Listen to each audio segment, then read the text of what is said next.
జై శ్రీమన్నారాయణ. సుందరకాండలో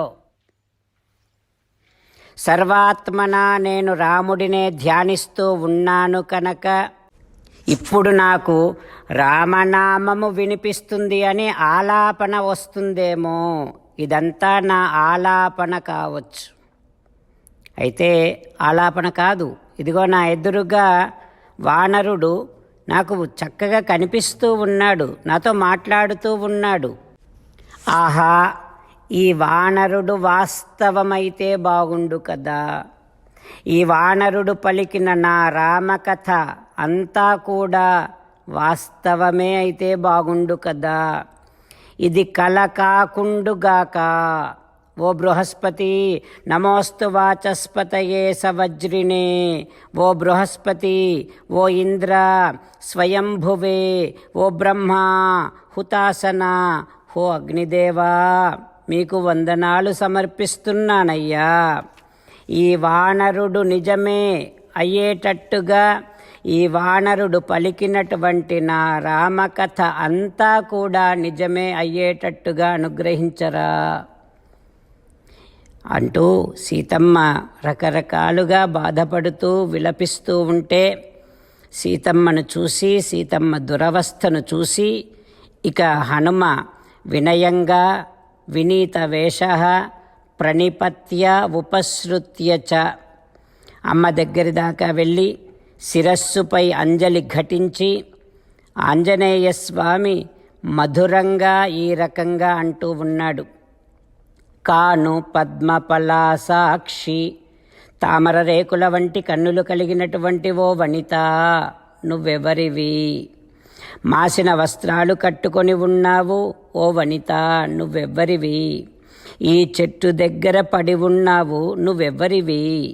కిమర్థం తవ నేత్రాభ్యాం వారిస్రవతి శోకజం, నీ కళ్ళలో నుండి కన్నీరు కారుతూనే ఉంది. ఎవరివమ్మా నువ్వు? ఎందుకు ఏడుస్తున్నావు తల్లి?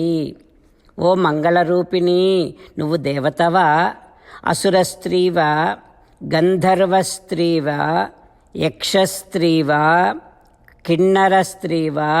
ఎవరివి తల్లి నువ్వు? ఓ సుముఖి, నువ్వు రుద్రులలో మరుత్తులలో వసువులలో ఒకతివా? అయితే నాకేమో నువ్వు దేవతా ప్రతిభాసిమే, దేవతలాగా కనిపిస్తున్నావు తల్లి అంటూ ఆంజనేయ స్వామి సీతమ్మతో చాలా మధురంగా మాట్లాడుతూ ఉన్నాడు. హనుమ సీతమ్మతో ఈ రకంగా అడుగుతూ ఉన్నాడు. ఏ లోపము లేనటువంటి సుందర నేత్రములు కలిగినటువంటి ఓ శుభాంగి, చంద్రుణ్ణి ఎడబాసిన తారారత్నము రోహిణివా నువ్వెవరివి తల్లి? నల్లనైనా అందమైనటువంటి నేత్రములు కలిగినటువంటి ఓ శుభాంగి, వశిష్ఠుని కోపానికి గురైనటువంటి, దివి నుండి భువికి జారిపడినటువంటి మంగళమూర్తి అరుంధతివా నువ్వెవరివి తల్లి? ఓ తల్లి, నువ్వెందుకేడుస్తున్నావో చెప్పవా? రోదనాత్, నువ్వు రోదించటం చూస్తే, అతి నిశ్వాస, నువ్వు నిట్టూర్చటం చూస్తూ ఉంటే, నువ్వు భూమి మీద కూర్చొని ఉండటం చూస్తే, నీలో కనిపిస్తూ ఉండేటటువంటి రాజ్ఞః సంజ్ఞావధారణాత్, రాజలక్షణాలన్నీ చూస్తూ ఉంటే, నత్వాం దేవీం, నువ్వు దేవతవు కావు అని తెలుస్తోంది నాకు. ఓ తల్లి, నువ్వు ఏ రాజుకో పట్టమహిషివి అని నాకు అనిపిస్తోంది. అయితే ఒకవేళ రావణాసురుడు జనస్థానము నుండి బలవంతముగా పట్టి తెచ్చిన సీతమ్మవా నువ్వు? దయచేసి నాకు చెప్పవా? నీకు శుభమగుగాక.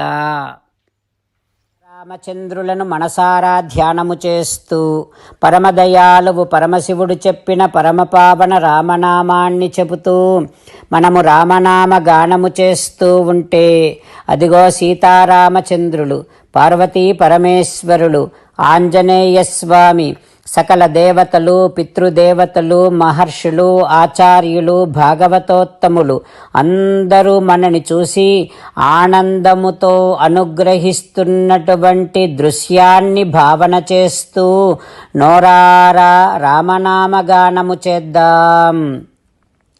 రామ రామ దశరథ రామ, రామ రామ దశరథ రామ, హే హే రాజా రామ, హే హే రాజా రామ, హే హే సీతారామ, హే హే సీతారామ. జై శ్రీమన్నారాయణ. భక్తులకు ప్రత్యేకమైనటువంటి విజ్ఞాపన. మీకు అన్ని విషయాలలో వెంటనే మంచి ఫలితాలు రావాలి అనంటే ప్రతిరోజు 1 నిమిషం వెచ్చించి నారాయణాస్త్రాన్ని చదవండి. ఇక మీకు తిరిగే ఉండదు. నారాయణాస్త్రాన్ని పొందడానికి మీరేం చేయాలంటే నారాయణాస్త్రం అనే వెబ్సైట్కి వెళ్ళి మీ పేరు, మీ ఈమెయిల్ ఇస్తే మీ ఈమెయిల్కి నారాయణాస్త్రం PDF వస్తుంది. అందులో ఒక రామాయణ శ్లోకం, ఒక గీతా శ్లోకం, ఒక విష్ణునామం ఉంటాయి. ఆ 3ంటిని కలిపి నారాయణాస్త్రం అంటాం. ప్రతి ఒక్కరికి వేరువేరు శ్లోకాలను ఇస్తున్నాం. ఆ రకంగా ఎవరి శ్లోకాన్ని వారు ప్రతిరోజు తప్పనిసరిగా చదవటం వలన ప్రతిరోజు ప్రతి 24,000 భక్తులతో ఒకసారి సంపూర్ణ రామాయణ పారాయణ, 33 సార్లు శ్రీమద్ భగవద్గీత పారాయణ, 24 సార్లు శ్రీ విష్ణు సహస్రనామ స్తోత్ర పారాయణ జరుగుతుంది. ప్రతి ఒక్కరికి అంతటి విశేష ఫలితము ప్రతిరోజు లభిస్తుంది. అందుకని మీరు, మీ కుటుంబ సభ్యులు అందరూ ఒక్కొక్కరు ఒక్కొక్క నారాయణాస్త్రాన్ని వెంటనే పొందండి. జై శ్రీమన్నారాయణ. శ్రీమద్ భగవద్గీత సారాంశముగా 18వ అధ్యాయములో 65 నుంచి 69 శ్లోకముల ద్వారా శ్రీకృష్ణ భగవానుడు మనందరినీ ఒక 8 పనులు చేయమని చెబుతూ పరమాత్మ ఈ రకంగా అంటూ ఉన్నాడు. ఎవరెవరైతే నేను చెప్పిన ఈ 8 పనులు చేస్తారో వారందరూ నాకు చాలా ఇష్టమైన వారవుతారు. అప్పుడు వారిని నేను సకల పాపముల నుండి, సకల దుఃఖముల నుండి విముక్తులను చేసి నా అంతటి వారిగా చేసుకుంటా, తరగని ఆనందాన్ని అనుభవింపచేస్తా. నిజమే చెబుతున్నా, ప్రమాణము చేసి చెబుతున్నా అంటూ సాక్షాత్తుగా దేవదేవుడైన శ్రీమన్నారాయణుడైన శ్రీకృష్ణ భగవానుడే మనను ఈ 8 పనులు చేయమని చెబుతూ ఉన్నాడు కనుక, హో శ్రీమన్నారాయణ, కరిష్యే వచనం తవ, తప్పకుండా చేస్తా, నువ్వు చెప్పినట్టే చేస్తా అంటూ మనం ప్రతిరోజు దేవదేవుడైన శ్రీమన్నారాయణుడికి ఈ రకంగా మాట ఇద్దాం. హో శ్రీమన్నారాయణ, నువ్వు చెప్పినట్టే నేను నిన్నే సంతతము ధ్యానము చేస్తూ ఉంటా. హో శ్రీమన్నారాయణ, నువ్వు చెప్పినట్టే నేను నీ భక్తుడిగానే ఉంటా. హో శ్రీమన్నారాయణ, నువ్వు చెయ్యమన్నట్టే నేను నా విధులను, కర్తవ్యాలను నీ సేవగా, నీ తృప్తి కోసమనే సక్రమంగా నిర్వర్తిస్తూ ఉంటా. హో శ్రీమన్నారాయణ, నువ్వు చెప్పినట్టే నేను నీవాడిని అనే మహావిశ్వాసాన్ని సంతతము కలిగి ఉంటూ నా హృదయములో నీకే నమస్కరిస్తూ ఉంటా.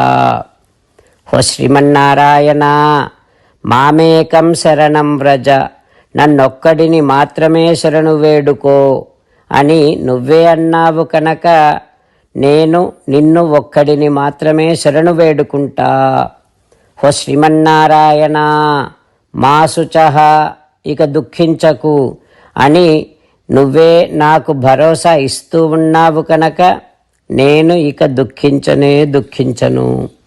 హో శ్రీమన్నారాయణ, నువ్వు చెప్పినట్టే నువ్వు నా కోసమని చెప్పిన శ్రీమద్భగవద్గీతను ఎప్పుడో ఒక్కసారి కాకుండా ప్రతిరోజు కనీసము 1 శ్లోకాన్నైనా అనుసంధానము చేస్తూ గీతోపదేశాన్ని జ్ఞాపకం చేసుకుంటూ ఉంటా. హో శ్రీమన్నారాయణ, నువ్వు చెప్పినట్టే నువ్వందరి కోసమని చెప్పిన శ్రీమద్భగవద్గీతను తెలియని భక్తులందరికీ తెలియచేసే నా వంతు ప్రయత్నాన్ని నిరంతరము కొనసాగిస్తూనే ఉంటా. ఓ శ్రీమన్నారాయణ, నేను నువ్వు చెప్పినట్టే చేస్తా, నీకు నచ్చినట్టే ప్రవర్తిస్తా, నీకోసమే పని చేస్తూ ఉంటా. కరిష్యే వచనం తవ. సర్వం శ్రీకృష్ణార్పణమస్తు. జై శ్రీమన్నారాయణ.